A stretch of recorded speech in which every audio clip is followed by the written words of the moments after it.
Opposition protesters in Dominica have set up roadblocks ahead of elections on Friday. World leaders arrive in Spain for the COP25 climate summit. And the Russian and Chinese governments launched the multi-billion-dollar Power of Siberia gas pipeline. From the headquarters of Telesur English in Quito, Ecuador, this is From the South, and I'm Camila Escalante.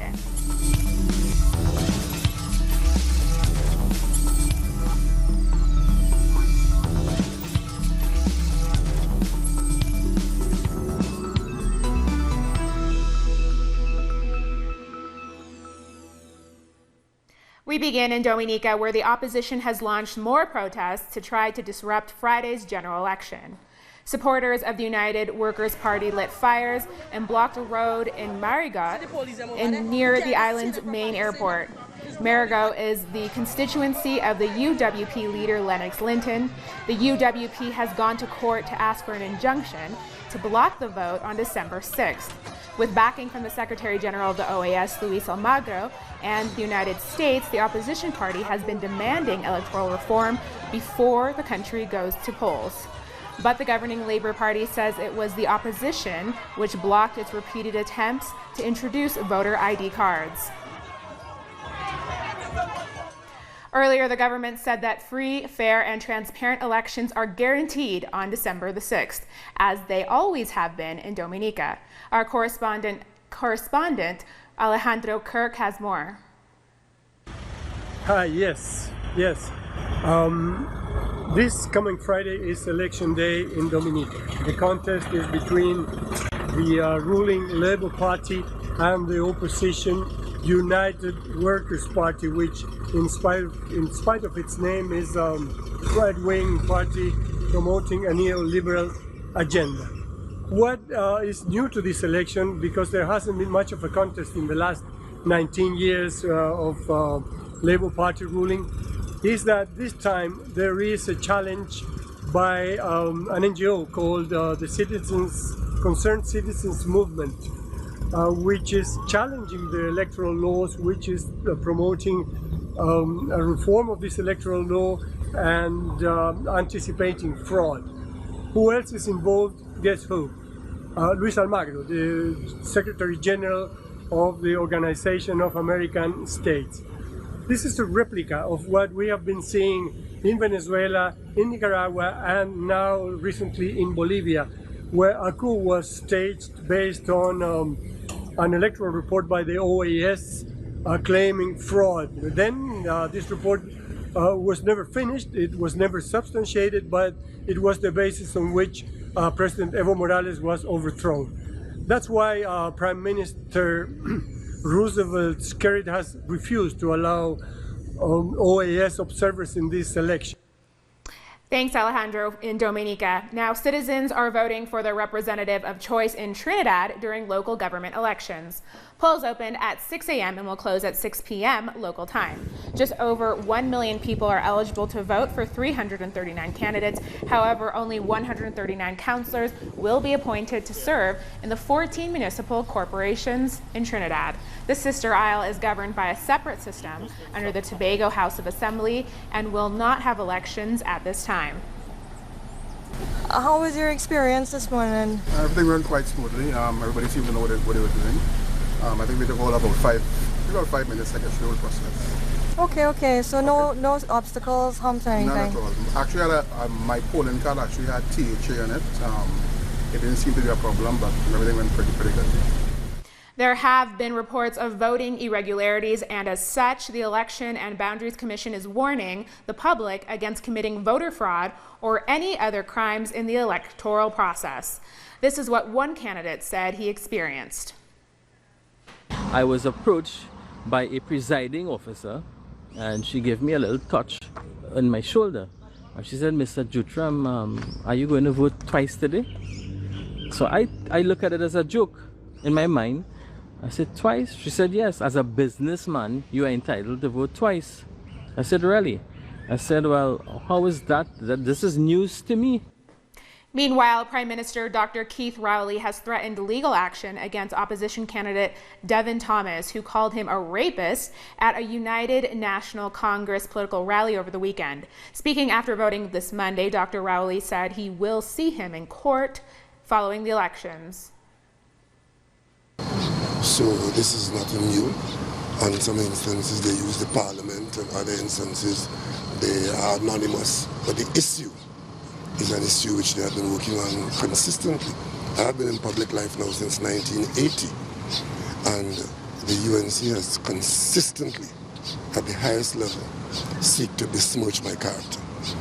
And if they have run afoul of the law, then there's a place for that. World leaders have gathered in Spain's capital, Madrid, to participate in the COP25 climate summit. Chile was initially scheduled to host the forum, but pulled out after anti-government protests rocked the country as hundreds of thousands took to the streets of major cities. This convention, organized by the United Nations, is the most important multilateral event where nations try to agree on climate solutions. Speaking at the opening plenary session, the UN Secretary-General warned that drastic climate change could pass the point of no return if adequate action is not taken. By the end of the coming decade, we will be on one of two paths. One is the path of surrender, where we have sleepwalked past the point of no return, jeopardizing the health and safety of everyone on this planet. Do we really want to be remembered as the generation that buried its head in the sand, that fiddled while the planet burned? The other option is the path of hope, a path of resolve, of sustainable solutions, a path where more fossil fuels remain where they should be, in the ground, and where we are on the way to carbon neutrality by 2050. From the COP25 in Madrid, the Venezuelan Minister of Communication, Jorge Rodriguez, tweeted about the urgency of tackling climate change.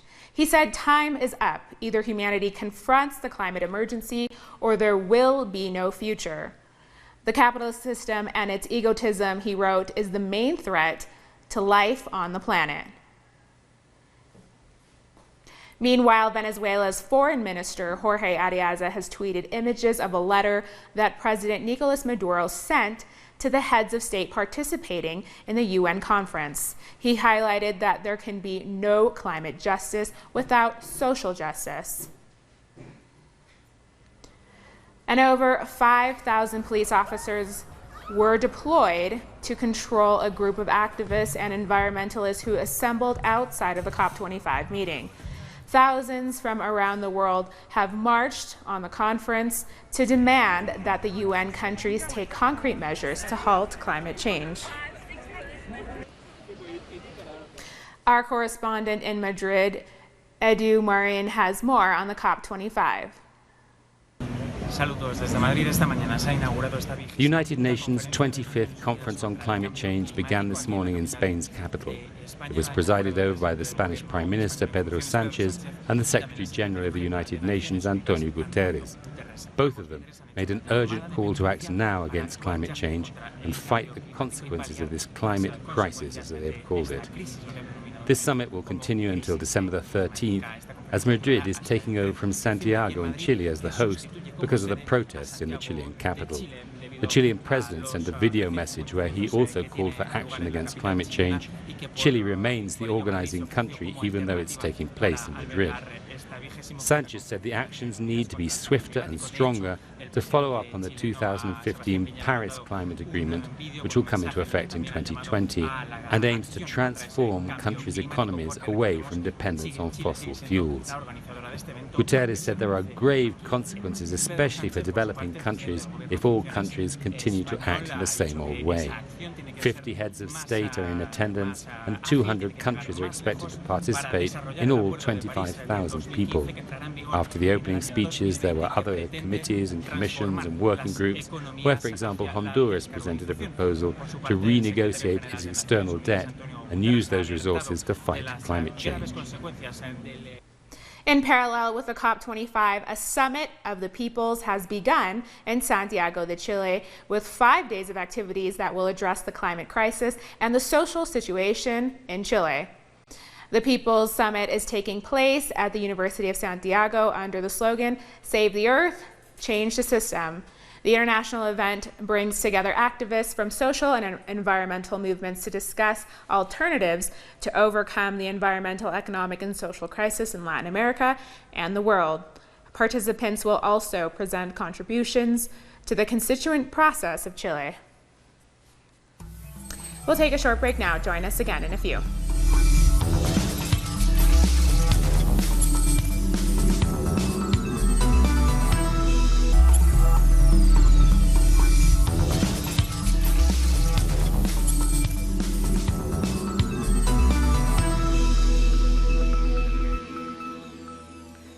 Welcome back.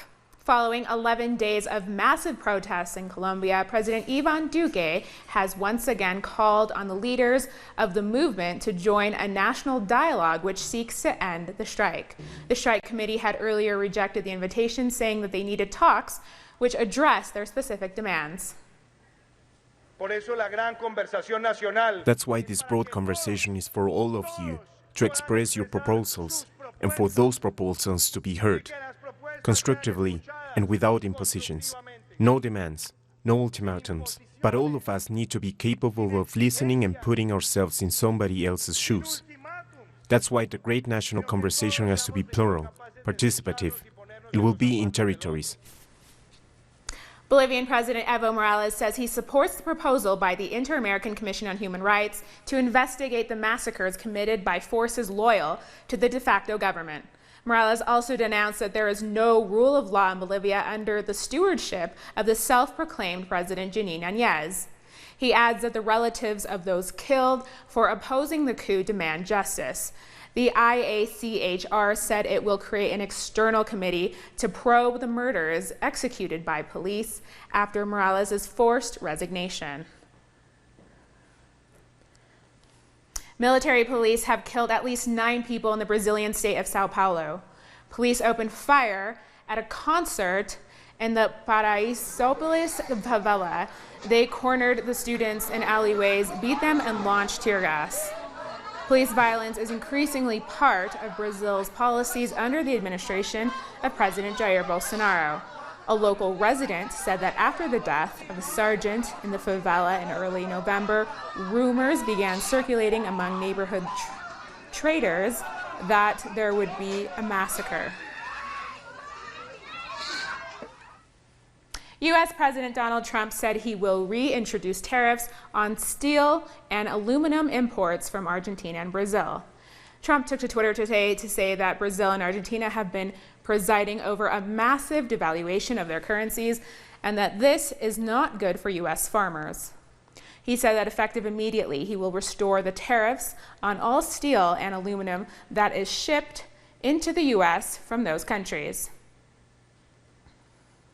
Mexico's President Andrés Manuel López Obrador marked his first year in government with an address to the nation from the Zócalo Square on Sunday. The executive has made an important change regarding security. Between 2006 and 2018, the president tried to solve crime with military and police action without dealing with the root of the problem, and the result was catastrophic.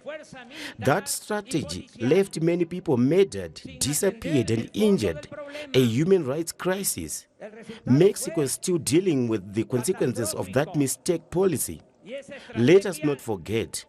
Let us not forget that on February 2, 2007, Felipe Calderón ordered the armed forces to engage in what he called a war against drug trafficking. This irresponsible decision led to a battle with the organized crime that tried to clean out drug traffickers, whatever the cost. The result was a massacre.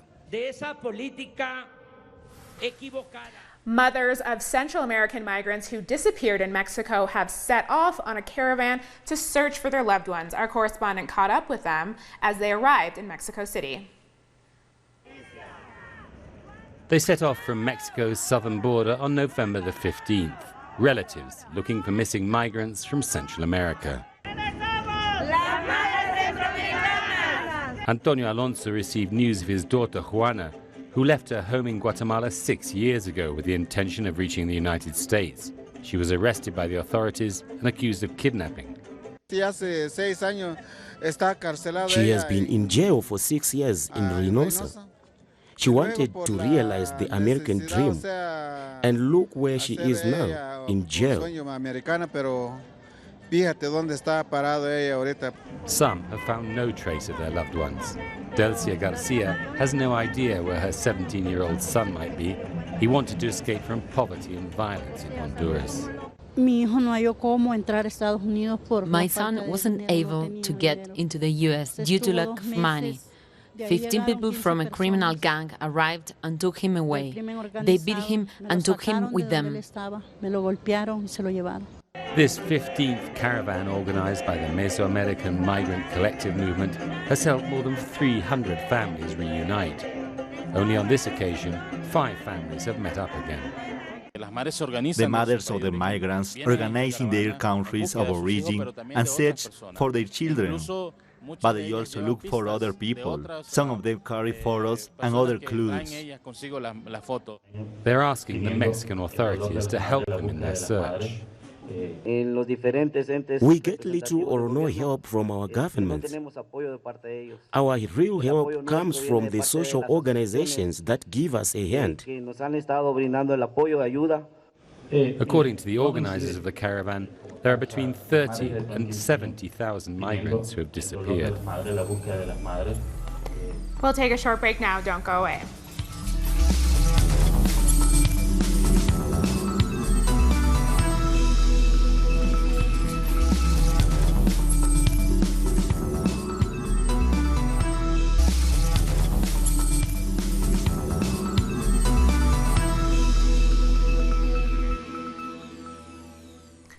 Welcome back. Russia has begun supplying natural gas to China through a 3,000-kilometer pipeline, which links the countries for the first time. The Power of Siberia pipeline is part of a $55 billion deal between Russian gas group Gazprom and China's gas company CNPC. The pipeline is also one of 3 major projects aimed at cementing Moscow's role as the world's top gas exporter. Russian President Vladimir Putin and his Chinese counterpart Xi Jinping hailed the project as a symbol of cooperation. The Power of Siberia pipeline is one of the largest projects of Gazprom. Almost 10,000 people worked on it, and 4,500 pieces of equipment was used under construction. China has banned U.S. military ships from entering Hong Kong and sanctioned several NGOs. This after the U.S. Congress approved the Hong Kong Human Rights and Democracy Act supporting violent protesters in Hong Kong. China's foreign ministry said that the country urges the U.S. to correct its mistake and stop meddling in Hong Kong affairs. The National Endowment for Democracy and Human Rights Watch was also sanctioned for encouraging protesters to take up radical and violent criminal actions. The White House has said that President Donald Trump and his lawyers will not attend an impeachment hearing at the House of Representatives on Wednesday. In a letter addressed to the House Judiciary Committee, White House lawyer Pat Cipollone said Trump cannot be expected to participate fairly. He also accused the council of a total lack of due process and fundamental justice. Trump is accused of pressuring his Ukrainian counterpart to investigate Hunter Biden, the son of presidential candidate Joe Biden. 2 children were killed by unidentified gunmen in the United States while they played in the snow in Minneapolis. Neighbors had to be evacuated from safety as the police tried to make contact with the suspects. The incident occurred while concerns grow over shootings in the United States.